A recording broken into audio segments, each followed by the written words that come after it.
Hola, ¿qué tal? Hoy vamos a explorar un aspecto que la vez pasada no podíamos mirar del teorema de Neta porque lo hicimos de manera bastante restringida. La idea es que tomamos como definición una de simetría, algo que realmente no refleja todo lo que es una simetría. Habíamos dicho que la simetría implica la invariancia de las ecuaciones de movimiento y de ahí deducíamos que entonces el lagrangiano tenía que ser invariante.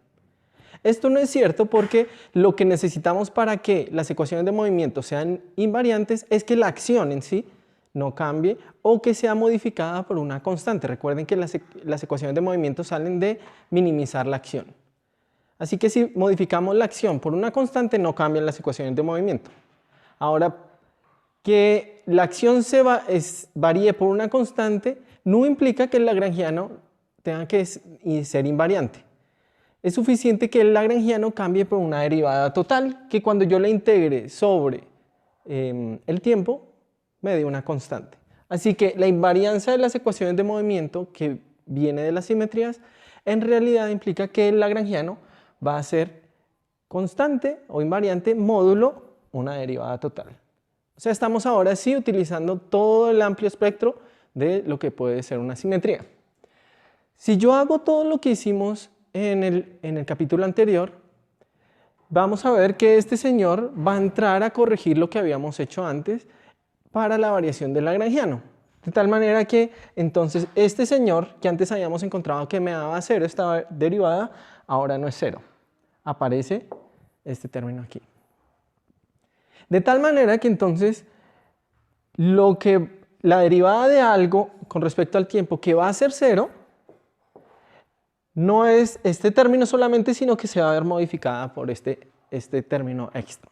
Entonces vemos que ampliamos el espectro y tenemos entonces ahora la posibilidad de tener cargas conservadas de Neta que incluyen estas variaciones. O sea, variaciones del lagrangiano que sean derivadas totales. Veamos dónde esto puede verse reflejado.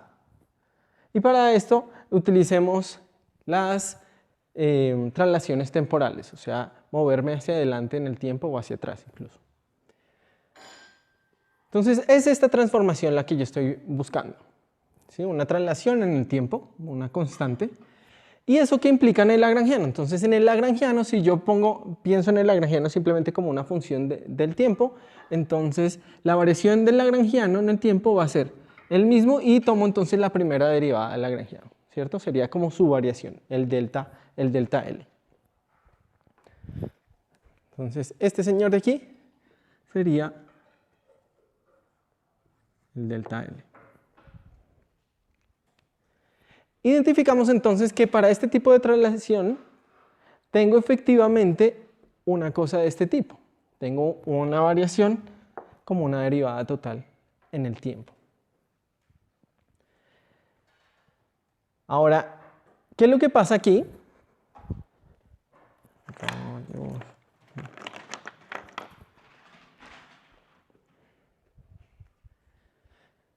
Tengo que las coordenadas mismas también van a cambiar en el tiempo. Recordemos que ellas también son funciones del tiempo.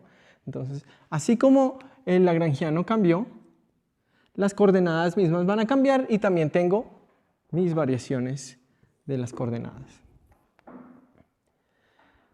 Entonces, teniendo estas dos informaciones, las puedo utilizar para ver la carga conservada en Neta debida a una simetría de este tipo. ¿Sí? Entonces, voy a suponer que esto efectivamente es una derivada total, o sea que efectivamente es una simetría, las traslaciones temporales, y utilizando las variaciones de las coordenadas, reemplazo aquí para obtener entonces la carga conservada en Neta. Ahora se puede arreglar esto un poco y aquí inmediatamente vemos algo que es familiar. Lo que vemos acá es el o la hamiltoniana del sistema, ¿cierto? Entonces aquí tenemos el momento canónico conjugado a las coordenadas, la derivada temporal menos el lagrangiano, que es simplemente la definición de la hamiltoniana.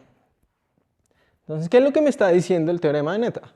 Que si las traslaciones temporales son una simetría del sistema, entonces hay una cantidad, que es la hamiltoniana, o la energía, que varía en el tiempo, que es constante en el tiempo, perdón. ¿Sí? Entonces estamos viendo que detrás de la conservación de la energía está la simetría de traslaciones temporales. Sistemas que sean invariantes bajo traslaciones temporales tienen una propiedad y es que su energía se conserva.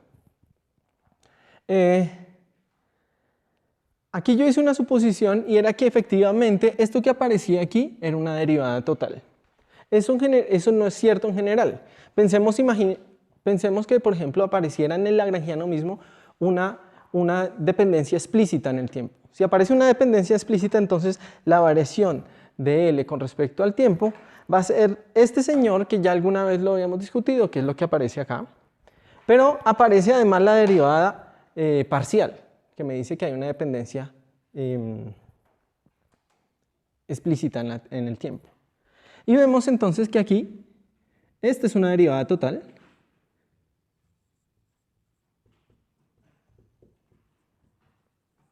más no este pedazo. O sea que ese pedazo me está dañando todo el análisis que acabamos de hacer, ¿cierto? O sea, esto ya no es una simetría y entonces tengo efectivamente que las traslaciones temporales no son una simetría, si hay una dependencia explícita en el tiempo. Aquí pues hay algunas sutilezas que hay que pensar ahí. Por ejemplo, es posible a veces encontrar un sistema de coordenadas que me permita encontrar algo que se conserve, pero ya no es la energía. En ese caso, eso que llamaríamos el H ya no representa la energía del sistema. ¿Okay? Entonces, si yo tengo que las traslaciones temporales son una simetría, o sea, que efectivamente esto es una derivada total, entonces tengo una cantidad, que es la energía, que se conserva. Entonces, de esta manera hemos extendido un poco el análisis del teorema de Netta para ahora permitir este tipo de situaciones, que las vamos a utilizar en nuestro próximo capítulo para descubrir el tensor energía-momento. Así que no se lo pierdan. Hasta luego.